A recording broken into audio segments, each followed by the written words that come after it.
ናይስትልኝ የህግ ጠበቃ ቪቢተው ተናይስትልኝ ፋሲል እንዲሁም ተመልካቾች እንግዲህ የተወሰኑ ቀናት አልተገናኘንም ያው እንደተለመደው በሙያህ ላይ ነው ከፍተኛ ትኩረት ማድረገው በውይይታችን ግን ወደዛ ከማለፍ በፊት እንደው ወደ ኋላ መለስ የስላልተገናኘን የዶናልድ ትራምፕን የመካከለኛው ምስራቅና የፋርስ ባህረ ሰላጤ ግን ጉብኝት እንዴት አየኸው በጣም ይገርማል ዶናልድ ትራምፕ አንጋራ ሰው ናቸው ጸረ ዲሞክራሲ ናቸው ጸረ ዲሞክራሲ ተመርጠው እንዴት ነው ሚሏቸው ብዙ በርከት ከሌሎች አንፃር እንደዚህ ይሏቸው ነበር እና የእስራኤል ጥብቅ ወዳጅ ናቸው ይባል ነበር ይህን ሁሉ ግን ተው ወደዚህ በመጡበት ጊዜ የአረብ ሀገሮች በተለይ በሳውዲ መሪነት ያደረጉላቸው አቀባበል እሳቸውም የተናገሩት በሙሉ በጣም ለአሜሪካ ፈረስ ብለው የመጀመሪያ አሜሪካ ብለው ስለተነሱ የአካባቢውን ሰላም ያስጠብቃሉ ተብሎ ይታመናል ግን በዚህ ላይ እስራኤል ግን ፈጣኑን ባቡር በጉዞ ላይ ያለውን የእሳቸውን ፈጣን ባቡር ታተሳፈርበት ከርታለች ይሄ ለወደፊቱ ተጽዕኖ ያመጣል ምክንያቱም እስራኤልን ሲያስነጥሳት ዓለም ይስላል በተለይም በአሜሪካ ለመግባት የሚፈልጉ በሙሉ በእስራኤል ሀገር ነው የሚሄዱት ምክር የሚቀበሉ ሲባል የነበረው አሁን ቀየር ብሎ እስራኤል ወደ ኋላ የቀረችበት ሁኔታ አለ ይሄ ለእኛ ለወደፊቱ ተጽዕኖ ሊፈጥር ይችላል በተለይ በዓለም አቀፍ ሁኔታ ኦኬ እስቲ ወደ ሙያህ እንመለስና የከፍተኛው ፍርድ ቤትና ክኔሴት እንዲሁም መንግስት አንድ ላይ ጎን ለጎን አይሄዱም እየተባለ ነው በየጊዜው ማለትም መንግስትም ሆነ ማለትም ካቢኔውም ሆነ ክኔሴት የሚያስተላልፉትን ውሳኔ የከፍተኛው ፍርድ ቤት ሆይ ብሎ ይሰርዘዋል ይህ ነገር እንዴት ሊዘለቅ ይችላል ባለንበት ተጨባጭ ሁኔታ እንግዲህ ለዚህ ጥያቄ መልስ ለመስጠት እስራኤል አካውን ጀምሮ ለወደፊት የምትሄድበት አቅጣጫ በእስራኤል ያለው መንግስት ምንድነው ዲሞክራሲ ነው ወይ ጸረ ዲሞክራሲ ነው እዚህ በፊት በፓርላማ ደረጃ አንድ አገርን የሚመራ አገርን የሚወስን ህግ ሲያስተላልፉ ከተቃዋሚ ፓርቲዎችም ከጣምራው መንግስትም ተወጣጥቶ ድምጽ ከፍ ያለ ውሳኔ የተገኘበት ከሆነ ያኔ አገሪቱ ቋሚ መምሪያ ተብሎ ሲጸድቅ ነበር አሁን ግን 68 መቀመጫ ያለው የጣምራው መንግስት ማንኛውም ነገር ለመቀየር ከከፍተኛው ፍርድ ቤትም ሆነ ከመንግስታዊ ተቋማት ጋር ከፍተኛ ውድድር የገባበት ሁኔታ ነው የሚታየው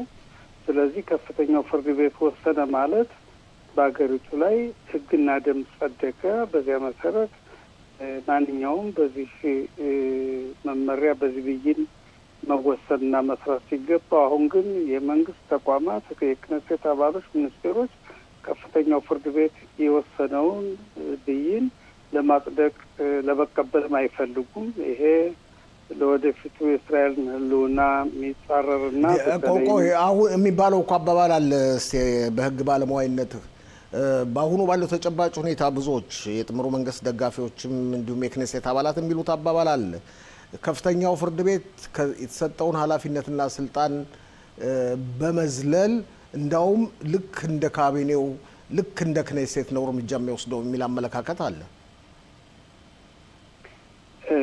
እንዴት መሰለህ ይሄም አሁን ዙሮ ከከፍተኛው ፍርድ ቤት ብቻ ሳይሆን በመንግስት ደረጃ አንድ ንግ ለመቀየር ከተፈለገ በርከት ያሉ ድምጽ ያገኘው የተቃዋሚውና የጣምራው መንግስት ውሳኔ ማሳለፍ አለበት አሁን እኮ ያለው መንግስት ምንድነው ይሄ 68 መቀመጫ ያለው መንግስት ባለ ጊዜ ስለሆነ እኛ የከፍተኛውን ፍርድ ቤት አንቀበልም ውሳኔውንም አናውቅም አንቀበልም እየተባለ ነው ይሄ ወደ የት ይወስደናል ነው በጣም የሚያስፈራ ሁኔታ ነው ያለው በእስራኤል ውስጥ እስቲ ያው ከዚሁ ጋር የተያዘ ነው እንግዲህ የዓለም አቀፍን የፍትህ ፍርድ ቤት ሁላችንም እናውቃለን ባለፈው ጊዜም በጠቅላይ ሚኒስትር ቢንያሚን ኔታንያሁና በቀድሞ የመከላከያ ሚኒስትር ዮአቭ ጋላንት ላይ የእስር ትዕዛዝ ሁሉ አውጥቷል አሁን ቀስ በቀስ ነገሮች ሲጋለጡ አቃቤ ህጉ ይህን እርምጃ የወሰደው ኃላፊነቱንና የተጣለበትን ኃላፊነት ወደ ጎን በመተው የአላግባብ የመድፈር ድርጊት ፈጽመሃል ተብሎ ስለተጠረጠረ ይሄን ለመሸፈን ነው እየተባለም ይነገራል። እንዴት መሰለ እስራኤል በመካከለኛው ምስራቅ የምትገኝ ብቸኛዋ ዲሞክራሲ ናት የሚባለው መንግስት አንድ ነገር ሊወስን ሲል የሀገሪቱ ተቋማት በህግ የጸደቁ ስለሆነ እነሱን ያጸድቃሉ። ለምሳሌ አሁን ያልከው ጥያቄ እስራኤል በመካከለኛው ምስራቅ በተለይ በፍልስጤሞች ላይ የዓለም ህዝብ የሚያይና እንደ ቅኝ ገዥ ነው። ቅኝ ግዛት ደግሞ በህጉ መሰረት ቅኝ ገዢዎች ወይም ተገዢዎች ማክበር የሚገባቸው ህጎች አሉ። ስለዚህ እነዚህ ህጎች ተጣሱ አልተጣሱ ለማለት የእስራኤል የፍትህ ጉዳይ በእስራኤል እንዴት ነው ተብሎ ሲታይ ነበር። ስለዚህ ከፍተኛው ፍርድ ቤት የእስራኤል የፈረደው ወይም ደግሞ ወታደራዊ ፍርድ ቤት የፈረደው በዲሞክራሲና እውነተኛውን ሀቁን ይዞ የተፈረደ ስለሆነ የዓለም መንግስታት ማይገቡበት ሁኔታ ነበር። አሁን ግን ውስጥ ለውስጥ የጣምራው መንግስት የራሱን ህግ ለማጽደቅ ይሞክራል። ህዝቡ ሰላማዊ ሰልፍ ይወጣል። በዚህ ጉዳይ ላይ እንዳለ ይሄ ጦርነት ጥቅምት 7 ቀን 2023 ፈነዳ ባለው ሁኔታ እስራኤል ያለ የሌላትን በሙሉ ጠቅላ ወደ ጋዛ ስትገባ የተባበሩት መንግስት የጸጥታው ክፍል እስራኤልን እንደ ቅኝ ገዥ እንደ ወራሪ በጉልበት ተጠቃሚ አድርጎ ስላየ በወቅቱ በጠቅላይ ሚኒስትሩና በዚያኑ ጊዜ በነበሩት የመከላከያ ሚኒስትር ላይ ውሳኔ ወሰነ።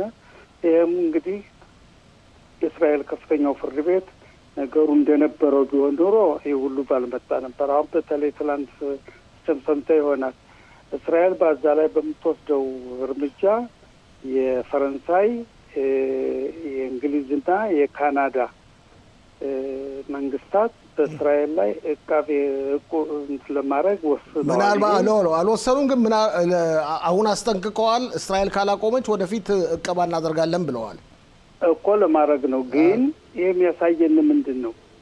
እስራኤል ጥብቅ ወዳጆች ገና ሀገር ሳንመሰርት ሁሉ ህልውናችን ያወቁ የእስራኤልን ወይም ደግሞ የይሁዲን ጉዳይ ከሁለተኛው ጦርነት ወዲህ ያወቁ ሀገሮች የዲሞክራሲ ሀገሮች ከኛ ጎን መሰለፍ ሲገባቸው አሁን በዚህ ሀገር ያለውን ሁኔታ ተጠቅመው ይሄን አይነት እርምጃ እንወስዳለን እያሉ እየዛቱ ነው። ነገ ማልዳም ሊወስዱ ይችላሉ። ግን የእስራኤል መሪዎች ግን አንድ ያልተገነዘቡት ሁኔታ አለ። ከአሜሪካ መንግስት ከድሮ መንግስትና ካሁኑ ፕሬዚዳንት አሁን በስልጣን ላይ ያሉት በጣም የእስራኤል ወዳጅ ናቸው ይባላል። ግን የእስራኤል ወዳጅ ናቸው አይደለም የሚለው ነው ናቸው። ግን የአሜሪካን ፕሬዚዳንት ናቸው። ግን ናቸው። ግን ሁሉንም መጀመሪያ አሜሪካ ብለው የተነሱ ናቸው። በተለይ በቢዝነስ ዓለም በገንዘብ በስራ ጉዳይ እና አሁንም ያየነው ምንድነው እስራኤል ወደ ኋላ ስትቀር ውስጥ ለውስጥ መቼም አለመግባባቶች፣ ክርክሮች ሊኖሩ ይችላሉ በጠቅላይ ሚኒስትሩና በፕሬዚዳንቱ ወይም በሁለቱ ሀገሮች መካከል። ግን አሜሪካን ብቻ አምኖ የእስራኤል መንግስት ሌላ ጉዳዩን ማድረግ በእስራኤል ላይ ዓለም አቀፍ ተቃውሞ ሊያስነሳ ይችላል። ይሄ በጣም የሚያሳዝን ሁኔታ ነው። በደንብ እየተከታተል ነው አይደለም። ለምሳሌ በጋዛ ጦርነት አለ፣ በጋዛ ጦርነት አለ ይባላል። ይህ ጦርነት ወጣ ገባ ነው እንጂ በደንብ ተይዞ ከመጀመሪያው እስካሁን ድረስ አመት ከ8 ወር የተካሄደበት ሁኔታ አይደለም። ፍልስጤሞች ደግሞ እንግዲህ እስካሁን የነበራቸው ኃይል የሰው ኃይልም የመሳሪያም እያነሱ ስለሆነ ወደ ጎሬላ ነው፣ ወደ ሽምቅ ውጊያ ነው የሚሄዱት። ሽምቅ ውጊያ ደግሞ ሄደዋል ነው እንደውም የሚባለው እኮ ሄዳል ነው የሚባለው። ይሄ ደግሞ ለአንድ ሀገር ቋሚ ወታደር ላለው መደበኛ ወታደር ላለው በጣም አደገኛ ሁኔታ ነው። ይሄው ቀስ እያለ በሳምንት 1፣ 2፣ 3 እየተንጠባጠበ ገና ብዙ ችግር ሊመጣብን ይችላል። ስለዚህ እስራኤል ምንድን ማድረግ ያለባት? አሁን ሲታይ ሐማስን እስራኤል በደንብ አሸንፋለች፣ ህዝቡላ እንዳሸነፈችው ሁሉ ግን ይህን ማሸነፍ ይህን የበላይነት ተግባራዊ ለማድረግ በመንግስት ደረጃ ኦኬ በጋዛ ሰርጥ የምንፈልገው ይሄ ነው በማለት ውሳኔዎችን ማሳለፍና የጦርነቱን ውጤት በሀገራዊ መሰረት ሲገባ ከመንግስት ያሉት ግማሾች እንግዲህ ሐማስ ከጠፋ ሄደን ነበር ነው እንደ ጉሽካቲፍ ካሉት ቦታዎች መቀመጥ እንፈልጋለን ይላሉ ከመንግስት። አንዳንዶች ደግሞ ጋዛ ሐማስ የለበትም ቀጥ ያለ አንድ ሀሳብ የያዘ የእስራኤል መንግስት የለም። በዚህ ምክንያት ተጽዕኖውን በዓለም ላይ ይቀጥላል። ፍልስጤሞችም የተለያዩ ነገሮችን እያደረጉ ጉዳቶች ሊደርሱብን ይችላል። ከየመን በኩል የሚወነጨፈው ሚሳኤልም በዚህ ውጤት የሚመጣ ነው ማለት ነው። ከዚህ በተጨማሪ ሌላ የምትጨምረው ካለ ህግና ፍትህን በማስመልከት? ሌላው እንዴት መሰለ በክኔሴት ውስጥ የሚገኘው የክኔሴቱ የባዳት ቢታሆን የሚለው የጸጥታና የውጭና የመከላከያ ጉዳይ ኮሚቴ በክኔሴት አባል ዩዲ ኤዲስት የሚመራው ከዚያ የተጠለፉ ዘመዶች፣ ወላጆች፣ እህቶች፣ ወንድሞች ሊሄዱ ይቀመጣሉ። በዚያ ላይ ኮሚቴው የሚያደርገው ውይይት በማየት ቤተሰቦች በመንግስት ላይ ከፍተኛ ወቀሳ ያቀርባሉ። በዚያ የተነሳ ክኔሴት አባሎችም ሆኑ ሚኒስትሮችም ሆኑ በህዝቡ ውስጥ ደግሞ ቀይ ክንፍ የሚባሉት እነዚህም ቤተሰቦች ልክ ከሌላ ዓለም እንደመጡ የመሳደብ የሚያፈዝ የምን እየታየ ነው። ከዚህ በፊት እንግዲህ በ77 እስራኤል ዓመት ታሪክ ውስጥ የነጻነት ጦርነት ነበር፣ የስድስቱ ቀን ጦርነት ነበር፣ የዮም ኪፑር ጦርነት ነበር፣ የሊባኖስ ጦርነት ነበር። በዚያ ላይ አንድ ወታደር ተጠልፎ ሲሄድ ወይም ሲገደል ልክ ህዝቡ የራሱ ልጅ እንደተገደለበት አብሮ ነበር በእምነት ደረጃ የሚቆም። አሁን ግን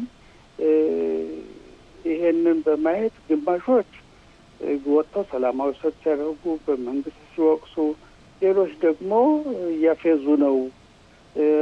እነዚህ የተለቀቁት እኮ የሚለፈልፉት ሐማስ የመከራቸውን የነገራቸው ጭንቅላታቸው ተቀርጾ ስለቀረ ነው እያሉ የሚያፌዙ ሁኔታዎች አሉ። ይሄ ውስጡን ለእኛ ለህዝቡ በጣም መጥፎ ነገር ነው እና ይሄ መታረም ቢችል ጥሩ ነው። ምክንያቱም እንግዲህ ሁሉም ነገር ጠቅላይ ሚኒስትሩ ነው ያለው። ጠቅላይ ሚኒስትሩ በተለይ ይሄ ሁለቱ ቀኝ አክራሪ ፓርቲዎች እነሱን በሚመለከት እሳቸው ጠቅላይ ሚኒስትሩ መሪ እንደሆኑ ጠቅላይ ሚኒስትር እንደሆኑ ሁሉ ነገር በእሳቸው ስር መሆኑን ማሳወቅ እንጂ በእነዚህ ሁለት ፓርቲዎች መሄድ ተገቢ አይደለም።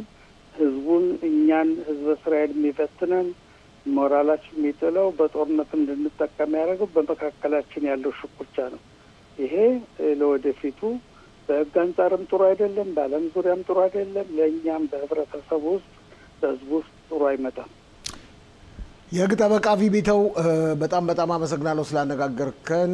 የህግ እና ፍትህ ዜናዎች ተንታኛችን በጣም አመሰግናለሁ። እኔም እንደዚሁ አመሰግናለሁ።